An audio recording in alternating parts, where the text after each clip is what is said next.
मोहतरम बुजुर्गों और दोस्तों, अजीज साथियों, कई हफ्ते से नमाज के ताल्लुक से बात चल रही है कि नमाज दीन इस्लाम का एक बहुत ही अहम रुकन है। मेरे बुजुर्गों, नमाज के जरिए ही इंसान को अल्लाह का कुर्ब हासिल होता है, क्योंकि जब बंदा नमाज के अंदर खड़ा होता है और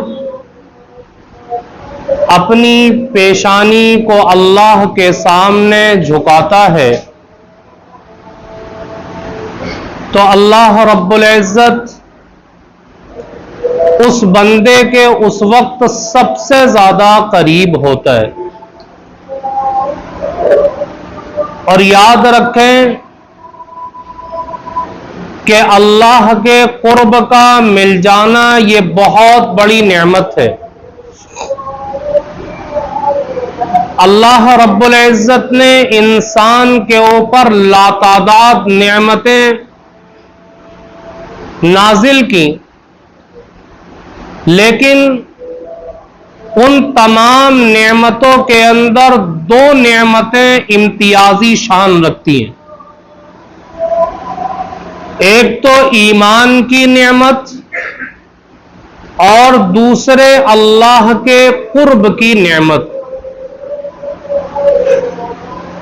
आपने सुना होगा कि जब हजरत मूसा अलैहिस्सलातु वस्सलाम ने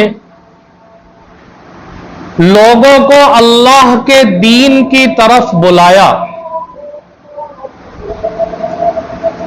और लोगों को अल्लाह की तरफ से अता किए गए मौजिज़ात दिखाए,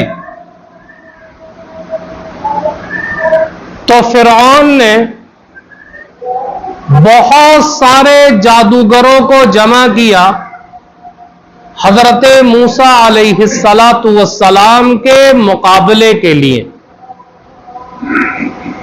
जादूगर जमा हो गए, मुकाबले का वक्त करीब है, तो जादूगरों ने फिरौन से एक सवाल किया,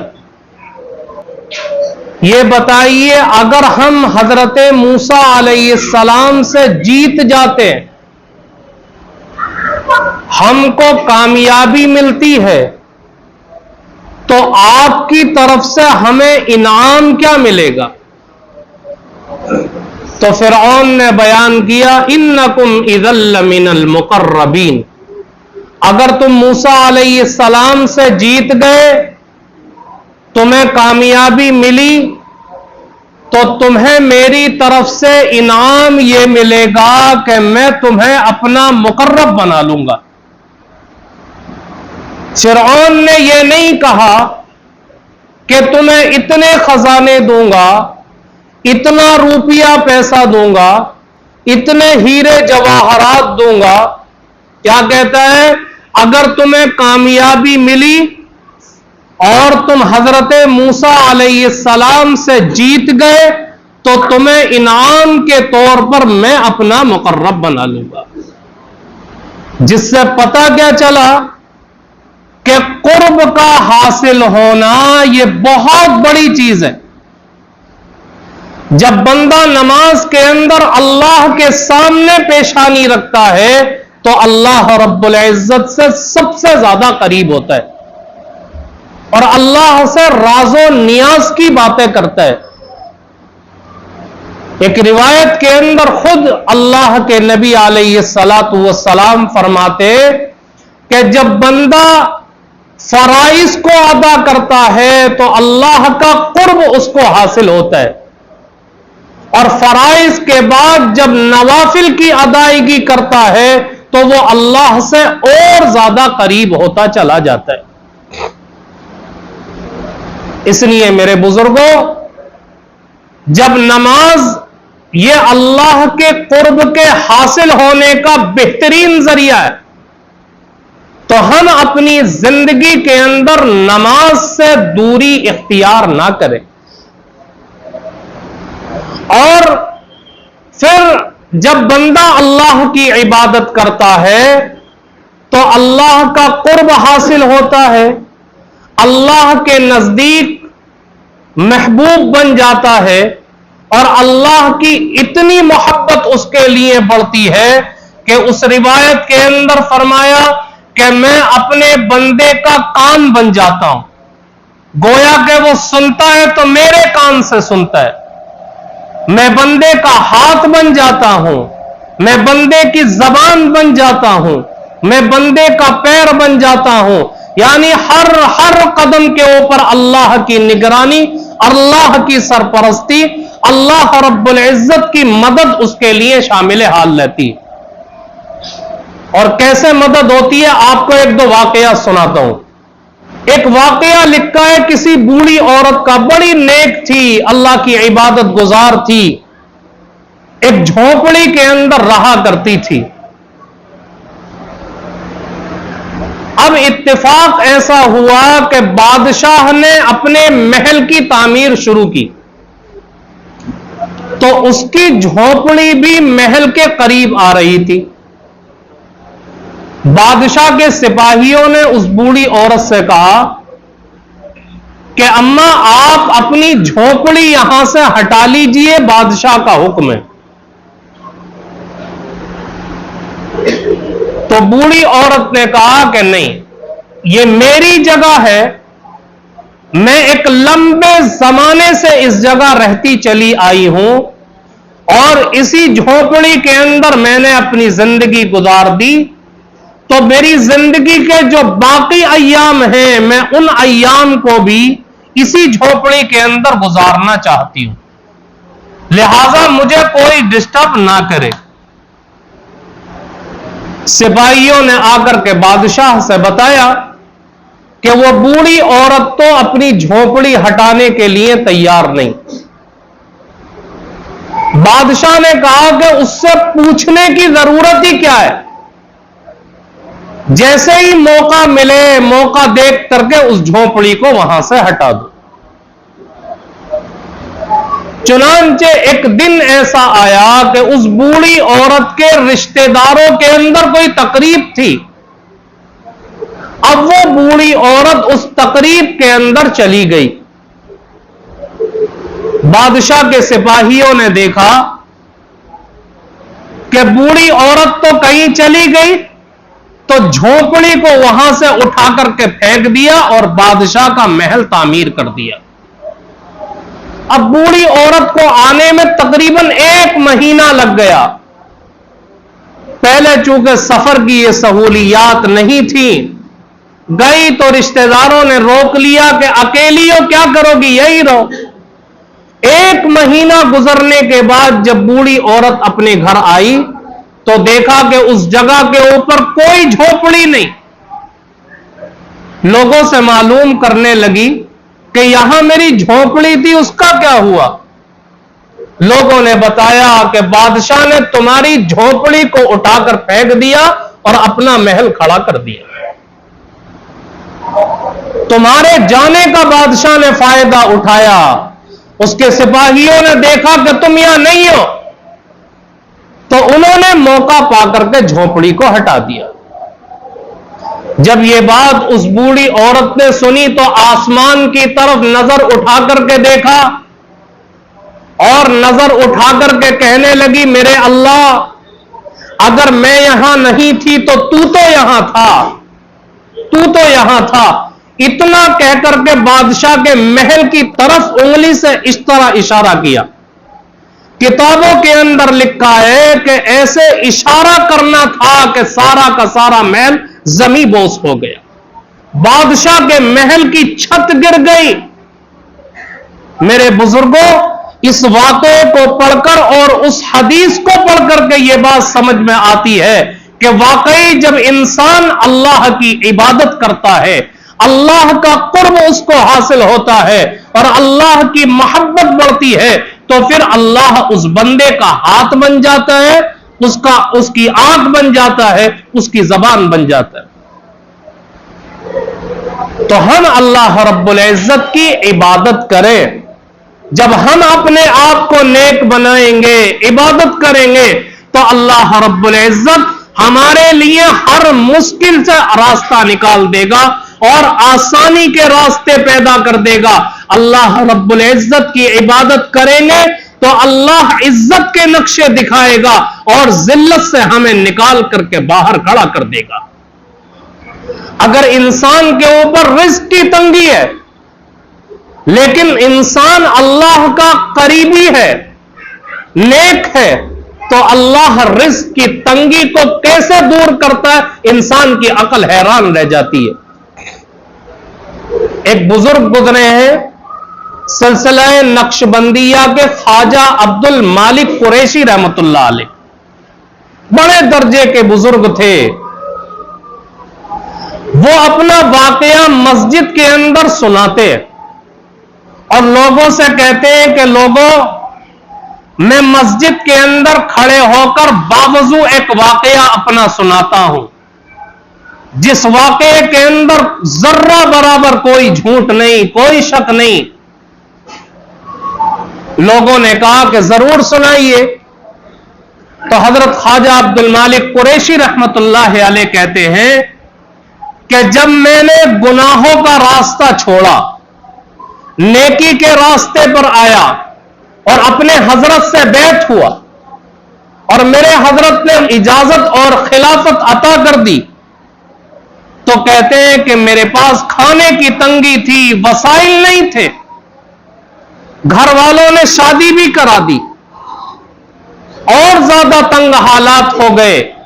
और कहते हैं कि कभी कभी तो ऐसे दिन गुजरते कि मुझे और मेरी बीबी को फकरो फाका करना पड़ता था, खाने की कोई चीज नहीं थी। कहते हैं कि मैं अपने हजरत से कहा करता था कि हजरत बड़ी तंगी है, दुआ कर दीजिए अल्लाह ताला आसानी पैदा कर दे। तो कहते हैं कि हजरत एक बात कहा करते थे, इन्नल्लाह मा साबिरीन, सब्र करो, अल्लाह तुम्हारे साथ है। तुमने नेकी के रास्ते को चुना है, तुमने गुनाहों के रास्ते को छोड़ा है, अल्लाह रब्बुल इज्जत के बताए हुए रास्ते पर चल रहे हो, तो इस तंगी के ऊपर सब्र करो, अल्लाह तुम्हारे लिए रास्ता खोल देगा। कहते हैं जब कुछ दिन गुजर गए तो हजरत ने हमारे लिए एक बोरी के अंदर कुछ गेहूं भेजे। कहते हैं तकरीबन 10 किलो गेहूं होंगे और एक छोटी सी पर्ची भेजी और मुझसे कहा कि अब्दुल मालिक, इन गेहूंों को ले जाकर घर में जो गेहूं डालने के बर्तन होते हैं उस बर्तन के अंदर डाल देना। जैसे टीन के बर्तन होते हैं या मिट्टी के बनाते थे पहले जमाने में, और उनके अंदर गेहूं भर दिया करते थे और नीचे से सुराख खोल देते थे, उससे गेहूं निकाल करके पिसवा कर खाते रहते थे। कहते हैं हजरत ने मुझसे कहा कि इन गेहूंों को ले जाकर गेहूं के बर्तन में डाल देना, और ये पर्ची भी उसके ऊपर लिखा हुआ था इन्नल्लाह मा साबिरीन, इस पर्ची को भी उसके अंदर डालकर उस बर्तन का मुंह बंद कर देना और नीचे से गेहूं निकाल करके खाते रहना। कहते हैं ख्वाजा अब्दुल मालिक कुरैशी रहमतुल्लाह अलैह कि मैं कसम खा करके कहता हूं कि आज 40 साल का अरसा गुजर गया, आज तक वो गेहूं खत्म नहीं हुए। मेरा पूरा घर उससे गेहूं निकाल करके खा रहा है, लेकिन कहां से आ रहा है कोई पता नहीं, आज तक वो गेहूं चल रहे हैं, खत्म नहीं हुए। मेरे बुजुर्गों, लिखा है किताबों के अंदर कि जब इंसान अल्लाह का करीबी बनता है, अपने आप को नेक बनाता है, तो अल्लाह इस तरीके से परेशानियों को खत्म कर देता है और आसानियां पैदा कर देता है और रिज़्क़ के रास्ते ऐसी जगह से खोलता है कि इंसान की अक्ल हैरान रह जाती है। आज हम भी तो उसी दीन को मानने वाले हैं, हम भी तो उसी नबी का कलमा पढ़ने वाले हैं। आज क्यों हमारे हालात ऐसे हैं कि दिन ब दिन हमारी जिंदगी के अंदर परेशानियों की बत्ती बढ़ती चली जा रही है, बेचैनियां बढ़ती चली जा रही हैं, मुश्किलात दूर नहीं होती और आसानियां हमारे करीब नहीं आती। क्यों? इसलिए कि हमारी जिंदगी गुनाहों के अंदर लथपथ है, हमारी जिंदगी अल्लाह रब्बुल इज्जत के बताए हुए रास्ते से दूर है, हमारी जिंदगी अल्लाह के नबी के तरीके से दूर है। और अल्लाह के नबी ने जो आसानियां हासिल करने का रास्ता बताया था, मुश्किलात को दूर करने का रास्ता बताया था, आज एक ईमान वाला उस रास्ते को छोड़ करके जिंदगी गुजार रहा है। नमाज तो एक ऐसी अहम इबादत थी कि जिसके जरिए हर मुश्किल को आसान किया जा सकता था और सहाबा किराम ने अपनी मुश्किलात को हल करके दिखाया। सहाबा किराम को मालूम था कि नमाज ही एक ऐसी इबादत है कि जिसके जरिए अल्लाह का कुर्ब हमें हासिल हो सकता है। इसलिए आखिरी वक्त के अंदर भी उन्होंने नमाज नहीं छोड़ी। सूली का फंदा लटका हुआ है, जल्लाद तलवार लेकर के खड़ा है और उनसे कहा जा रहा है कोई आखिरी ख्वाहिश है? तो कहते हैं कि जी हां, आखिरी ख्वाहिश यह है कि 2 रकात नमाज पढ़ने दे दूं।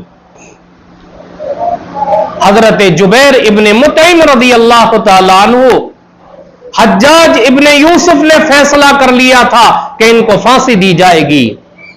अब जब फांसी पर चढ़ाने के लिए लाया गया मैदान में, तो हज्जाज इब्ने यूसुफ कहता है हजरत जुबैर इब्ने मुतइम रज़ी अल्लाह तआला अन्हु से कि जुबैर कोई ख्वाहिश है? कहते हैं कि हां, एक ख्वाहिश है कि 2 रकात नमाज पढ़ने दे दो। हज्जाज इब्ने यूसुफ ने कहा कि ठीक है, 2 रकात नमाज पढ़ लो। तो जल्दी जल्दी 2 रकात नमाज पढ़ ली और 2 रकात नमाज पढ़ने के बाद कहते हैं कि मेरा दिल तो यह चाहता था कि इन 2 रकात को लंबा करके पढ़ो, लेकिन इस ख्याल से मैंने लंबा नहीं किया कि तू ये समझेगा कि शायद मौत के डर से नमाज को लंबा कर रहा है। मेरे बुजुर्गों, हैरत होती है उनके वाकयात पढ़ करके कि जल्लाद खड़ा हुआ है, फिर भी क्या कह रहे कि मेरी आखिरी ख्वाहिश क्या है कि 2 रकात नमाज पढ़ने का मौका मुझे दे दो। आज तो हमारे लिए हर तरह की सहूलत है, आसानियां हैं, कोई मुश्किल नहीं नमाज पढ़ने में। उसके बावजूद ईमान वाला इतना दूर क्यों हो गया? क्योंकि अल्लाह का डर निकल चुका। उसे इस बात का यकीन नहीं है कि इस नमाज के जरिए मेरी मुश्किल हल होगी, उसे इस बात का यकीन नहीं है कि इस नमाज के जरिए मुझे अल्लाह का कुर्ब हासिल होगा, अल्लाह का करीबी बनूंगा। और जब अल्लाह का करीबी बनूंगा तो हर तरह की मुश्किल मेरे लिए आसान होती चली जाएगी, दुनिया की हर चीज मेरे लिए होगी। एक बादशाह ने एक मौके पर ऐलान किया कि पूरी रियाया के अंदर ऐलान करा दो कि सुबह को महल के खजाने का दरवाजा खोला जाएगा और जो आदमी जिस खजाने के ऊपर हाथ रख देगा वो खजाना उसका होगा। लोग इंतजार में थे कि कब सुबह हो, कब खजाने का दरवाजा खुले और हम खजाने को लूटें। कोई कह रहा था मैं तो हीरे जवाहरात पर हाथ रखूंगा, कोई कहता था सोने पर रखूंगा, कोई कुछ कहता था, कोई कुछ कहता था। चुनांचे सुबह हुई, खजाने का दरवाजा खुला, लोग खजाने पर हाथ रखने के लिए दौड़ने लगे। बादशाह एक कुर्सी पर बैठ करके देख रहा था ये मंजर। एक शख्स को देखा कि वो खजाने की तरफ नहीं जा रहा बल्कि बादशाह की तरफ आ रहा है और आकर के बादशाह को छू दिया। बादशाह कहता है क्या तुझे खजाने की तलब नहीं, क्या तुझे हीरे जवाहरात की तलब नहीं? तो हीरे जवाहरात को छूने के बजाय मुझे छू रहा है। वो आदमी कहता है कि बादशाह सलामत, मैं जानता हूं कि हीरे जवाहरात तो आपकी निगरानी में है, आपकी सरपरस्ती में है, आपके ज़ेरे मिल्कियत है। जब मैं आपको छू दूंगा, जब सारी चीज आपकी होगी तो हीरे जवाहरात भी मेरे हो जाएंगे। इंसान को जब अल्लाह का कुर्ब मिलेगा तो दुनिया की हर चीज अल्लाह उसके लिए मुहैया कर देगा और कहेगा मेरे बंदे ले, तेरे लिए आज मुश्किल आसान है, हर तरह की सहूलत है, तू जो चाहता है वो कर। इसलिए मेरे बुजुर्गों, नमाज जैसी अहम इबादत से अपने आप को दूर ना करें। नमाज को पढ़ें, अल्लाह का कुर्ब मिलेगा, अल्लाह की मोहब्बत मिलेगी, और जब अल्लाह की मोहब्बत मिलेगी तो हर मुश्किल आसान होती चली जाएगी। अल्लाह रब्बुल इज्जत हम सबको कहने सुनने से ज्यादा अमल की तौफीक अता फरमाए।